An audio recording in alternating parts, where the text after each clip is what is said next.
Allez, on prend le chapitre 25 de Ésaïe et on va lire les 12 versets de ce chapitre. On peut prendre, allez, un verset chacun, comme ça, on fait le tour. Un verset chacun. On peut commencer de Bernard. On fait le tour. Éternel, tu es mon Dieu, et je proclamerai ta grandeur. Je célébrerai ton nom car tu as accompli des merveilles. Tu es parfaitement fidèle aux décisions prises depuis longtemps.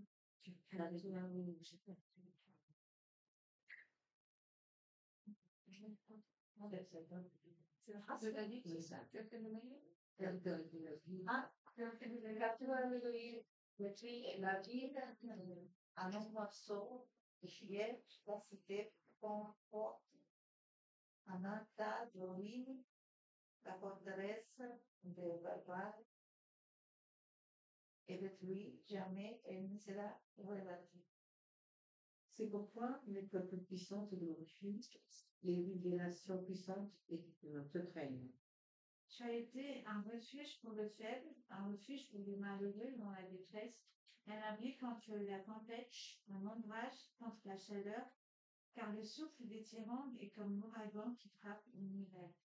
Tout comme tu domptes la chaleur sur une table violente, tu as dompté le tapage des étrangers, tout comme la chaleur est contrecarrée par l'ombre d'un nuage, les chants de triomphe des hommes violents ont été contrecarrés. L'Éternel désormais prépare à tous les peuples sur cette montagne un festin de mets succulents, un festin de vin vieux, de mets succulents, plein de moelle, de vin vieux clarifié.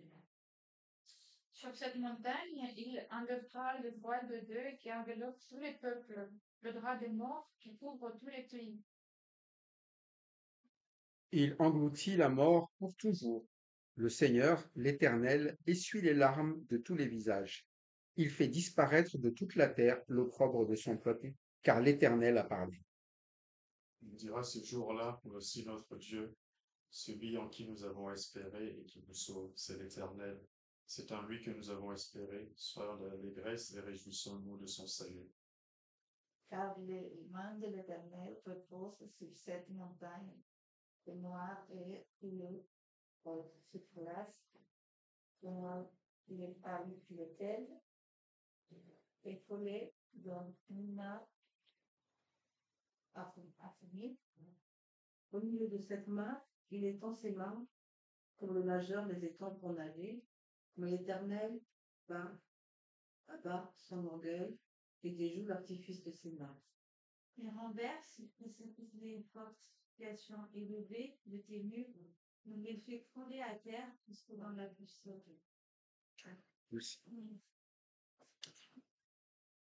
Dans ce chapitre 25, on rappelle la voix d'une personne ici qui n'est pas effrayée, qui ne considère pas les situations qu'on a vues auparavant comme un malheur, mais plutôt comme un moment où il va démarrer par une exaltation, une célébration. Pourtant, quand on a regardé le chapitre 24, on a vu une terre déchirée, une terre brisée, on a vu des captifs, on a vu une honte, mais ici, on est à un endroit qui est différent du lieu où se trouvent ceux qui sont dans la honte. Ceux qui sont dans la honte, on l'a déjà vu, ce sont ceux qui, au final, ont transgressé les lois, violé les ordonnances, rompu l'alliance avec Dieu, c'est-à-dire qu'ils se sont eux-mêmes volontairement coincés dans ce qu'on appelle une malédiction. Une malédiction, c'est quoi? C'est quand on vit le mal selon ce qui a été dit. Et quand l'Éternel parle, à la base, il amène une parole de bénédiction. C'est-à-dire qu'il nous dit, ce qui est bien, et c'est ce qu'il dit dès le démarrage pour le peuple d'Israël, c'est quand vous vous confiez en moi. Hors de cela, si vous ne choisissez pas le bien, vous choisissez forcément quoi? Le mal. Si vous ne choisissez pas la bénédiction, il n'y a pas de juste milieu. Il y a ou bénédiction ou malédiction. Mais souvent, quand on écoute l'Éternel, on se dit, mais moi, je ne veux pas vivre ce que dit l'Éternel. Donc, nous faisons le choix de ne pas être quoi? Être béni. Et après, les gens en veulent à Dieu en disant, mais Dieu, pourquoi j'en arrive à cette malédiction? Mais je t'avais donné mes lois, je t'avais donné mes commandements, je t'ai tout donné pour que tu sois béni. J'ai même fait alliance avec toi pour te garantir que toi et moi, eh bien, nous sommes attachés. Si tu te confies en moi, je ne te laisserai pas. Si tu viens à moi, je ne t'abandonnerai pas. Et si tu reviens même, je te reprends. C'est ça une alliance. Une alliance, c'est à un moment donné, si tu décides de quitter la maison, c'est toi qui as décidé de quitter. Mais moi, ma porte, elle est toujours parce que je suis lié avec toi. C'est ça une alliance. C'est pour ça que l'Éternel, à chaque fois, il rappelle Israël. Il a dit, mais combien de fois dois-je te faire comprendre que tu vas souffrir loin de moi? Combien de fois est-ce que tu dois, eh bien, toujours chercher cette malédiction alors que je te donne la bénédiction? C'est pour ça que il dit, il y a un endroit où je t'ai béni, là où je règne. C'est ce qu'on a lu au vers chapitre 24. Et là où il règne, c'est sur la montagne de Sion, à Jérusalem, là où resplendit sa gloire en présence des anciens, de ceux qui veillent sur le pays. C'est ce qu'il explique. Et c'est là que tout le monde crie quoi au verset 25? Ah, éternel, pour nous, tu es qui? Tu es mon Dieu. Vous savez, je ne me bats jamais pour dire aux gens d'essayer à ce qu'ils croient en Dieu. Pour la bonne et simple raison que ce n'est pas un débat. Soit tu veux de Dieu, soit, mais ce n'est pas Dieu qui est perdant, hein. Ce n'est pas moi qui suis perdant. C'est pour ça que je t'annonce une bonne nouvelle. Je ne t'annonce pas un truc où si tu ne l'as pas, je vais pas être content. Ou si tu ne l'as pas, Dieu va pas être content contre toi. Et c'est pas le mot pas content, c'est le mot triste. Triste, c'est que je donne une quelqu'un que vous aimez qui refuse quelque chose de bon. Vous pouvez être triste, mais c'est pas la colère qui viendra en premier. Par contre, quand vous vous éloignez de cela, mais vous étonnez pas du malheur. C'est pour ça qu'il dit à un moment donné, d'abord la personne qui parle dit, Ô Éternel, tu es mon Dieu. C'est une confession personnelle. C'est pas tu es le Dieu d'Israël, ce n'est pas tu es le Dieu de mon père. Là, c'est vraiment mon Dieu. C'est-à-dire que j'ai fait le choix que ce soit toi ben, qui ait le rôle de Dieu. Quel est le rôle d'un Dieu envers une autre personne? Ben, un Dieu, qu'est-ce qu'on fait? On l'adore, on l'écoute, on lui obéit, on ne discute pas ce que dit Dieu. Il est Dieu. Ce qu'il fait, ce qu'il dit, ce qu'il ordonne, tout a valeur de quoi? De vérité. Il n'y a rien à négocier. Et il n'y a pas de rébellion, d'opposition. Quand on parle de Dieu, on parle de quelqu'un où notre vie est totalement dépendante de lui. Mais c'est pour ça qu'il le dit, l'Éternel des armées régnera sur la montagne de Sion. C'est un endroit où tout dépend de lui, de son règne, de ses décisions. Mais la personne qui parle ici, il dit, mais moi je t'exalte pour ça. Je te célèbre pour ça. Parce que le fait que je puisse être sous ton règne me donne un énorme avantage.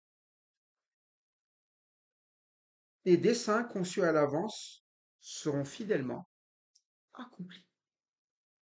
C'est pour ça que c'est pas juste quelqu'un qui veut nous protéger en te disant, écoute, je vais m'occuper de toi. Je peux dire ça à quelqu'un et je peux le manquer. Même si j'en ai envie à 100%, est-ce qu'il est possible que je rate ce que je dis? Mais il dit, toi, quand tu dis quelque chose, ça s'accomplit toujours. C'est pour ça qu'il est dit, mais moi je te célèbre. En fait, à chaque fois que je fais ce que tu me dis, qu'est-ce qui se passe? Les choses. Mais à chaque fois aussi que je ne fais pas ce que tu dis, les choses quoi aussi? S'accomplissent. Dans tous les cas, tout ce qu'il dit s'accomplit. C'est pour ça que lorsqu'il a annoncé, eh bien, à Akaz que si tu te confies pas à moi, tu périras, c'était sûr qu'il allait perdre. Mais ceux qui se confient, c'est sûr qu'ils vont quoi? Être sauvés, gagner. Et c'est ça notre célébration. Et c'est ça ce qu'on appelle la foi. Et il n'utilise jamais le mot foi ici, mais il le vit. Et la justice se vit de cette manière. On fait complètement confiance en quoi? Dans les desseins conçus d'avance et qui s'accomplissent par lui.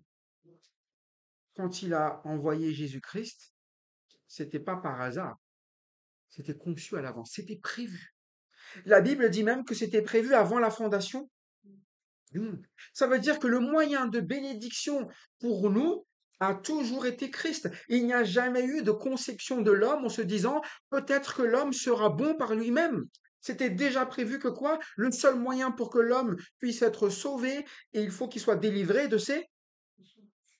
Parce que nul ne peut être parfait si ce n'est qui? Ce n'est Dieu, si ce n'est Christ. Dieu fait homme. Et jamais Dieu n'a voulu, quand il a créé l'homme, en disant j'espère qu'ils seront parfaits. Ça n'a jamais été son choix. Tout ce qu'il a demandé, c'est il faut juste qu'il écoute. Il faut qu'il croie. Il faut qu'il sache que je suis leur Dieu. Ça a toujours été cela. Dès le début, quand Adam a été créé par Dieu, qu'est-ce que Dieu a fait? Est-ce qu'il l'a laissé traîner dehors et dit on verra ce qui se passe? Dès le début, il a fait quoi? Il lui a, il lui a parlé. Dès le début. Et dès le début, qu'est-ce qui s'est passé? Ève, et puis Adam aussi, en quoi? Je sais ce que Dieu a dit, mais, et bénédiction ou malédiction? Il fait venir la malédiction. Ils ont fait le choix de ne pas faire ce que Dieu dit. Un détail, vous me direz. Une phrase que Dieu a dit, juste de ne pas toucher à l'arbre de la connaissance du bien et du mal, ça a changé tout quoi? Toute l'humanité. Oui, vous me direz, ça va, mais pourquoi il a fait ça? Mais parce que il explique dès le départ. Dès le moment où vous n'écoutez pas ce que je dis, forcément, ça sera toujours quoi? Toujours. Mais si vous écoutez, et s'ils avaient écouté, on sait tout ce qui se serait passé. Ils auraient continué à. Mais il sait que l'homme ne peut pas faire comme ça. C'est pour ça qu'à un moment donné, il explique, je vais vous montrer ce que c'est qu'une malédiction. Une malédiction, c'est tous les peuples qui ne me connaissent pas. Vous avez tous vu leur jugement. La Syrie, Babylone. Tous ces peuples étaient des peuples quoi? Puissants, non? Vous avez vu Moab autour qui attaquait ceux qui sont à côté. Après, sous ces peuples puissants, il dit quoi? Ben, la cité forte, elle est devenue maintenant un tas de ruines. C'était prévu, non? C'était annoncé. Aujourd'hui, aucun des peuples puissants de l'époque n'existe aujourd'hui comme un peuple puissant. Alors, ils sont même plus rebâtis, aussi grands qu'ils étaient auparavant. La forteresse des barbares est détruite. Les barbares, ce sont les peuples étrangers. C'est ça qu'on appelle des barbares ici. Et jamais elles ne seront rebâties. C'est pourquoi il est dit, ces peuples-là aussi vont quoi? Vont le glorifier. Mais ils le glorifieront à partir de quel moment? On l'a vu dans les passages d'avant, quand eux-mêmes deviendront faibles. Quand ils se rendent compte que leurs murailles ne leur ont servi à quoi? Et malheureusement, on est comme cela avec Dieu. On ne veut pas écouter ce que Dieu dit. Alors on s'écoute nous-mêmes. Et puis quand on s'écoute, là où on pensait être fort, c'est exactement là où on va être quoi? Abattu. Et on se dit, mais Dieu, pourquoi tu fais ça? Parce que je ne veux pas que tu apprennes à vivre par toi-même. Je veux que tu apprennes à quoi? Faire confiance. À écouter ce que j'ai à te dire. Parce qu'à chaque fois que tu fais les choses par toi-même, c'est la malédiction. Et il y a pire malédiction que des murs détruits. C'est ta vie qui est détruite. Des murs, c'est rien. Une vie, t'en as qu'une. Et c'est pour ça que dès le début, il apprend à l'homme. C'est pour ça qu'il dit les peuples puissants le glorifient. Et ceux qui craignent, ce sont les villes, parce que les villes des nations, elles se détruisent. Mais les peuples, ceux qui sont dedans, elles vont chercher à se tourner vers Dieu. Lorsque leurs villes sont détruites, qu'ils deviennent non pas des personnes qui sont attachées à leur ville, attachées à leur forteresse, attachées à la puissance de commerce qu'il y a dedans, à la puissance de leur armée qu'il y a dedans, à la construction, mais qu'ils s'attachent dans leur vie à quoi? À trouver un vrai refuge. Mais pour trouver un vrai refuge, dit le chapitre 4, il faut être quoi? Il faut être faible. Ce que nous n'aimons pas. Nous estimons toujours que les gens doivent nous regarder comme étant quoi? Nous voulons montrer le visage qui est toujours le visage fort. Mais Dieu, il veut nous amener à montrer un visage toujours quoi? Faible. C'est pour ça que quand il est venu sur terre, son visage n'était pas un visage fort, hein. C'était un visage comment? Faible. Depuis le démarrage, il est venu faible.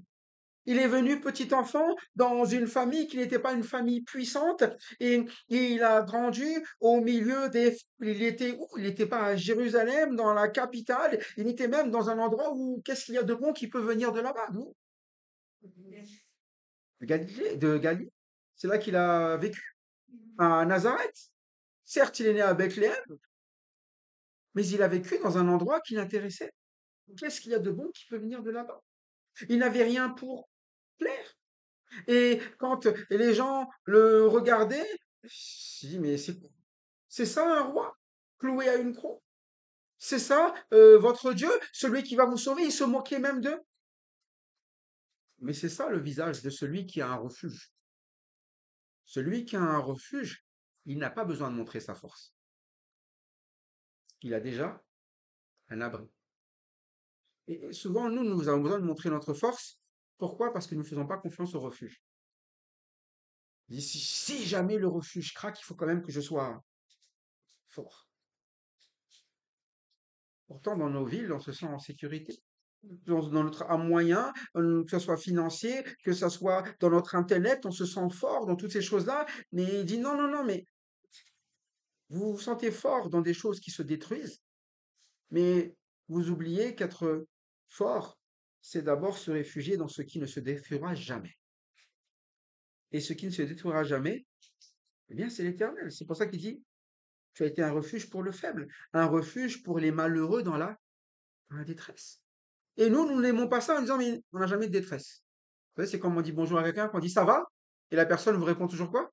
Ça va. Il n'y a jamais de problème.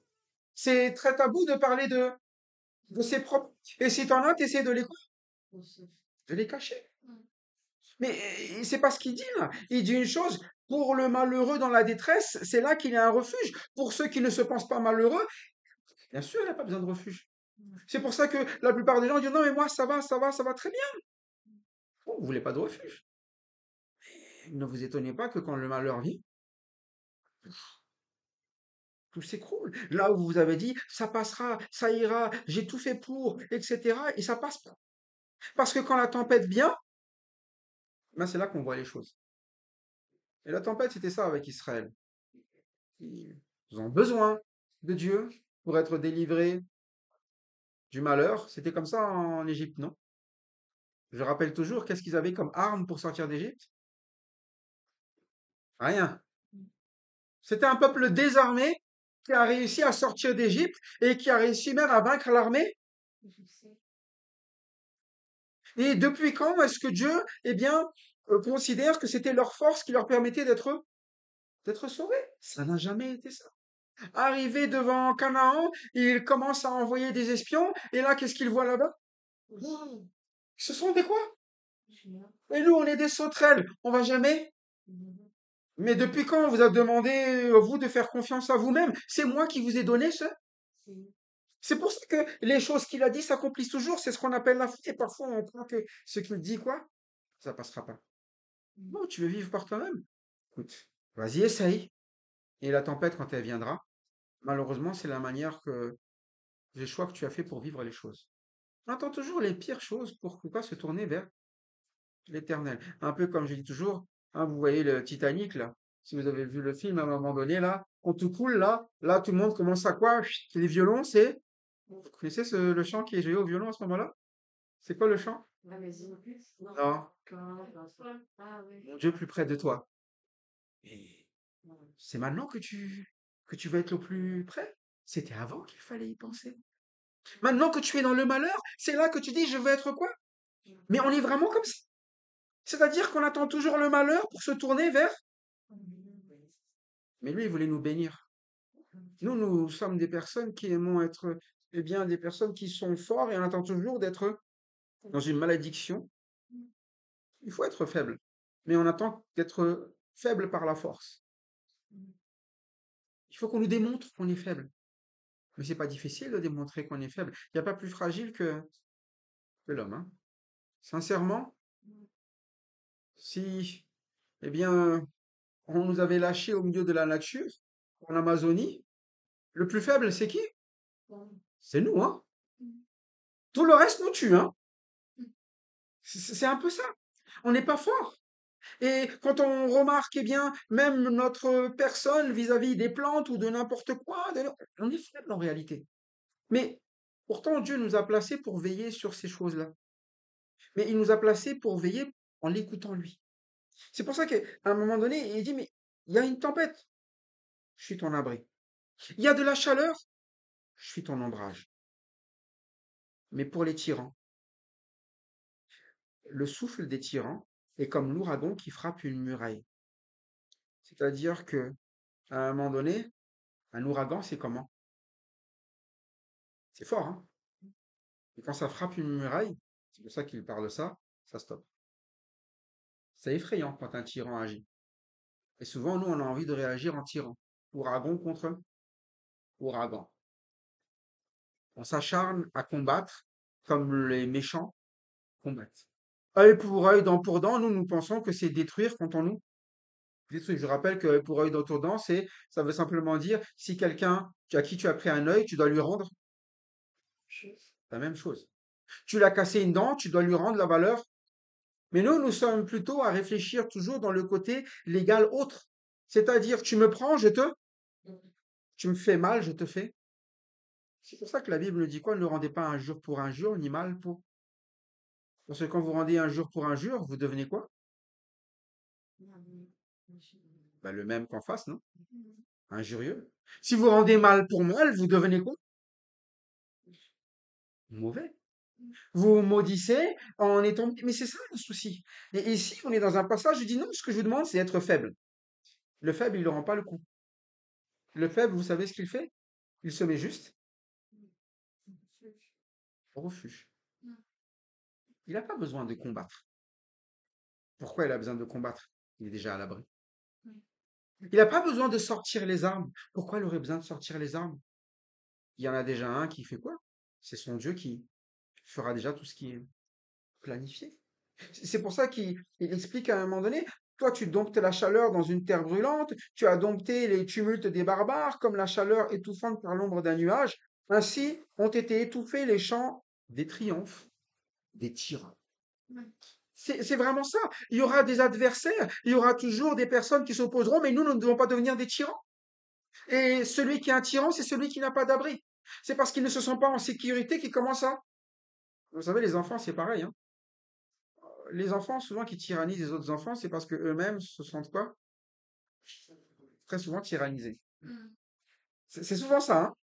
Donc, ils n'ont appris ça et ils répètent. Mais ceux qui sont tranquilles, ceux qui sont dans un endroit stable, très souvent, ils ne comprennent pas pourquoi tu tyrannises, ils vivent juste les choses. Ils ont été éduqués comme cela. Mais c'est pour ça qu'à un moment donné, il dit, mais les tyrans, à un moment donné, selon Dieu, ils sont pas faits pour prospérer. Les tyrans, ils sont faits pour monter, mais pour à la fin quoi? Toujours. C'est pour ça que toutes ces nations sont tous montées. Il était prévu que tous quoi? C'est pour ça que, eh bien, quand il va parler, eh bien, du roi de Tyr, quand il va parler de Babylone, oui, ils élèvent leur tour. Oui, ils s'élèvent, mais à un moment donné, on connaît tous la fin, hein. C'est pour ça que quand il va parler du diable, c'est pareil. Oui, il est élevé. Aujourd'hui, il est fort. Mais il viendra un temps où il sera quoi? Les abîmes ont été créés pour lui. L'enfer a été créé pour lui. C'était déjà sa destinée. Et nous, parfois, nous suivons ce modèle. Je veux être fort. Oui, mais tu as déjà vu comment se passent ceux qui veulent être forts? Ils se perdront. Quand la tempête vient, même le diable ne résistera pas. Et nous pensons que nous sommes plus forts qu'eux. Et c'est pour ça que nous ne sommes pas des tyrans. Nous sommes quoi? Eh bien, des personnes qui sommes à l'abri derrière celui qui combat pour nous. Verset 6, c'est l'Éternel des armées. Et l'Éternel des armées, il ne nous a pas appelés à combattre, mais à exactement faire ce que est en train de faire celui qui parle, celui qui est exact et célèbre. L'Éternel des armées prépare tous les peuples sur cette montagne, donc pas ailleurs, un festin de mets succulents, un festin de vin vieux, des mets succulents, plein de moelle, de vin joyeux, clarifié, et sur cette montagne, il anéantit le voile qui est sur tous les peuples, la couverture qui est sur toutes les nations. Et c'est ça quand l'Éternel des armées est devant, c'est pas un nom qui est choisi pour rien. Si l'Éternel des armées, c'est que c'est lui qui mène les combats. Nous, ce qu'il nous demande, c'est quoi? Ben, les gens tranquilles, qu'est-ce qu'on fait dans l'abri? Voilà. Et on a juste qu'à quoi? Sur cette montagne, on a juste à partager quoi? Un festin de mets succulents, un festin. Est-ce qu'on a des gens qui préparent la guerre? On a des gens qui vivent les uns avec les autres. On a des gens qui sont tranquilles, des gens qui font confiance. Sur cette montagne, il anéantit le voile sur tous les peuples, la couverture qui couvre les nations. Il n'y a plus rien qui cache les choses de Dieu. Ils vont pouvoir voir réellement ce que c'est que la vie avec Dieu et comment Dieu fait les choses. Et tout ce qui nous fait peur, tout ce qui nous met en panique, tout ce qui nous effraie, c'est ça. Il engloutit la mort pour toujours. C'est pour ça que nous parlons d'assurance avec Dieu. C'est pour ça que nous sommes sûrs que la mort n'est pas une fin pour nous. Non pas à cause de nous, mais à cause de l'abri. Qui nous garantit quoi? Que la mort, sur cette montagne, elle est quoi? Elle est engloutie. Elle n'a pas d'effet. Elle n'est pas capable, eh bien, de nous détruire parce que nous sommes dans cet abri. C'est pour ça que quand on appelle les gens à venir en Christ, si nous-mêmes ne sommes pas sûrs de l'abri, comment nous pourrions dire aux gens, rentre ici? Parfois on dit ça, ah, tiens à l'abri là. Mais bon, moi je j'ose pas trop parce que j'ai peur que l'abri s'écroule. Si vous dites ça aux gens, les gens vont venir dans l'abri. Ils vont dire, mais même toi, tu n'y crois pas. Tu nous dis de rentrer, et alors qu'à chaque fois que ton abri, il est là, quand le Seigneur te dit quelque chose, tu dis quoi? Ouais, mais non, ce qu'il dit, c'est pas ça. Oui, mais non, vaut mieux pas faire ce qu'il dit. Oui, mais ce qui est plus sage, c'est de faire autrement que ce qu'il dit. Et les gens cherchent toujours autre chose. Mais alors, c'est pas un abri. C'est dangereux alors. Mais nous croyons qu'il a englouti la mort pour toujours. Le Seigneur, l'Éternel, essuie les larmes de tous les visages. Il fait disparaître de toute la terre l'opprobre de son peuple, car l'Éternel a quoi? Parle. C'est pour ça que la parole de l'Éternel, ce n'est pas juste des mots qu'on entend, qui sont juste là en train de nous dire, ah, c'est beau. C'est pas des mots où on est là juste pour dire aux gens, ça serait bien que vous le viviez. Non, déjà, moi, il faut que j'accepte ma faiblesse, j'accepte mes détresses et que je laisse l'Éternel essuyer. Et parfois, quand on est fort, on dit, même pas mal. Et on veut pas verser notre larme. Non, moi, je ne verserai pas une larme. Je veux pas montrer que je suis faible. Mais il le dit, verse ta larme. Et moi, je vais quoi? Je suis. Accepte que tu es faible. Accepte que c'est difficile, mais bien de vivre sans moi. Et moi, je t'essuierai les larmes. Je serai ton abri. Je ferai disparaître ta honte. Quand je parle, c'est pour ça. C'est pour ça que quand on ouvre la parole de Dieu, eh bien, si on a cette confiance, ce n'est pas compliqué de l'amener aux gens. Ce n'est pas compliqué parce que c'est notre propre vie et qu'on connaît notre faiblesse et qu'on sait que eux aussi, comme nous, sont faibles. On peut les amener à la même chose que nous. Moi aussi, j'ai des larmes. Moi aussi, c'est difficile. Moi aussi, j'ai des. Mais c'est pour ça que j'en connais quelqu'un qui peut nous consoler. Et c'est ça, amener les gens à quoi? Eh bien, à l'Éternel. En ce jour-là, on dira, voici, c'est notre Dieu en qui nous avons confiance. C'est lui qui nous sauve. C'est l'Éternel en qui nous avons confiance. Soyons dans l'allégresse et réjouissons-nous de son salut. Et le salut, c'est ça. C'est une pleine confiance en notre Dieu. Mais tous, c'est pas les autres qui doivent avoir confiance. Ça commence déjà par qui? Par moi, et donc j'inclus les autres qui. Mais je ne peux pas me décaler des autres. Et le problème, parfois, c'est que Israël, c'était ça. Il aurait fallu que les autres peuples se tournent vers l'Éternel, mais eux-mêmes refusaient de se tourner. Mais parfois, on est comme ça aussi dans l'Église. Nous sommes là et nous voudrions que les gens louent l'Éternel. Quand les gens viennent, parfois on dit, ah, lui, il devrait. Mais est-ce que nous-mêmes, nous le louons ou nous le faisons confiance comme il le demande? Nous faire confiance, c'est ça quand il dit quelque chose. Bah, prenez tous ceux qui nous ont précédés, hein. Ils sont tous partis sans voir l'arrivée, non? Abraham, il n'est pas parti en ayant vu comment ça serait en terre de Canaan. Hébreu même nous apprend qu'il n'a pas obtenu de son vivant ce qui était. Moïse n'a pas vu non plus, il n'est pas rentré dans la terre, hein. Pourtant, il a avancé avec Dieu. Il a tourné 40 ans. Est-ce que sa vie était une défaite? Est-ce qu'il a raté sa vie? Aujourd'hui, nous voyons que Moïse, c'est un quoi? Un bienheureux. Abraham, c'était un homme de foi. Et David lui-même, est-ce qu'il a pu construire le temple même? Ça l'a rendu malheureux. Il était encore plus content de la promesse qui est venue derrière.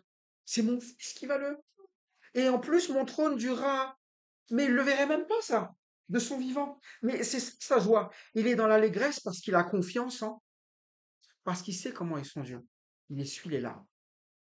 Et c'est pour ça qu'on amène les gens à faire confiance en Dieu dans ce qu'il dit et pas dans la manière dont font les hommes. Il ne s'agit pas de faire confiance en Dieu parce que, à un moment donné, tout le monde est là en train d'être d'accord ensemble. Non, c'est parce qu'il a parlé et ce qu'il a dit. Et c'est sur quoi nous allons tous être quoi? D'accord. C'est ce qu'on appelle l'unité de la foi. L'unité de la foi, c'est pas de se mettre d'accord. L'unité de la foi, c'est de faire confiance tous ensemble en qui? En Dieu. C'est pour ça qu'on amène la parole de l'Éternel. Et en ce jour-là, eh bien, on verra. Il y a une confiance, qu'il y a de l'allégresse, il y a de la réjouissance, et c'est ce qu'on appelle le salut. Le salut, c'est pas quand on est fort. Le salut, c'est pas quand on prend nous les bonnes décisions. Le salut, c'est pas quand nous sommes sages. Le salut, c'est quand nous recevons de Dieu toute la sagesse, toute sa force, son appui. C'est pour ça que Dieu, il a toujours dit, mais la sagesse, il la donne sans reproche à quiconque. Parce qu'il ne demande pas à être sage. Il nous demande juste de recevoir ça. C'est pour ça que c'est quelque chose que nous pouvons vivre. C'est ça qui est le salut. Le salut, il ne demande pas de nous sauver. Il nous demande de croire et nous serons. Quiconque croit sera sauvé. C'est parce que ça vient de lui. Ça a l'air tellement simple, mais en fait, c'est la chose la plus compliquée pour l'homme parce que l'homme veut être toujours quoi? L'auteur de son salut. L'auteur est celui qui va être quoi? Reconnu comme étant le meilleur quand il aura fait les choses. Jamais dans le ciel, personne ne va arriver en disant qui c'est le meilleur? Pourquoi on loue tous l'Éternel? C'est parce que le seul qui soit le meilleur, c'est je te loue de ce que tu sois mon abri. Mon allégresse est à cause de toi. Ma joie est à cause de toi. La main de l'Éternel repose sur cette montagne. C'est pour ça que cette montagne est un lieu de quoi? De sécurité. C'est pas parce que j'y ai instauré mes lois, mes règles, ma force, et tous ceux qui n'ont pas, eh bien, sur cette montagne, une confiance en l'Éternel, eh bien, c'est ça les peuples aux alentours. Et c'est eux, c'est Moab qui va prendre là, qui va être foulé, qui va, eh bien, être comme un nageur qui est temps pour nager, mais l'Éternel va faire autre chose. Sur cette montagne, il n'y a que des faibles. En bas, c'est ce qu'il dit, l'Éternel abattra pour Moab quoi? Son orgueil. Il y aura les orgueilleux et les faibles. Il n'y a pas de milieu. Il n'y a que les faibles et les orgueilleux. Mais l'orgueilleux sera abattu. C'est normal, il n'aime pas la vie sur la montagne. La vie sur la montagne, c'est Dieu qui est grand. La vie hors de la montagne, le plus grand, c'est qui? Et c'est pour ça qu'on dit toujours, si vous pensez être fort, C'est la pire chose que l'on puisse faire. Et c'est pour ça que Dieu nous apprend à être faibles. Et il nous apprend à quoi? À nous faire comprendre que l'orgueil, c'est juste quoi? L'Éternel abat son orgueil, il déjoue quelque chose. Il y a un mot qui est là, au verset 11.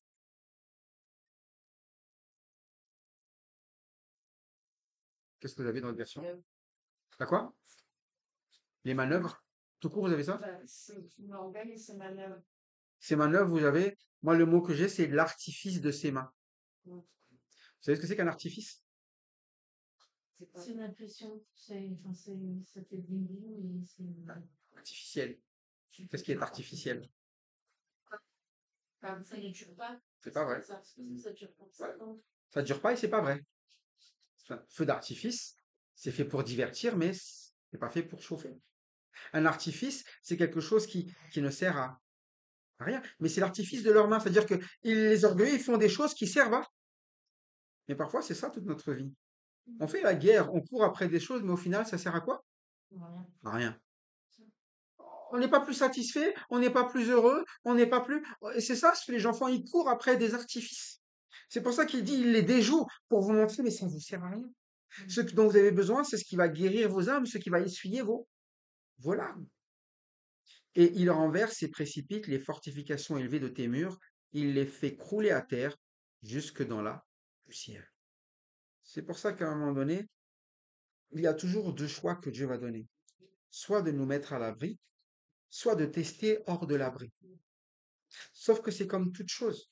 Si vous testez hors de l'abri, donc vous préférez ne pas être en sécurité.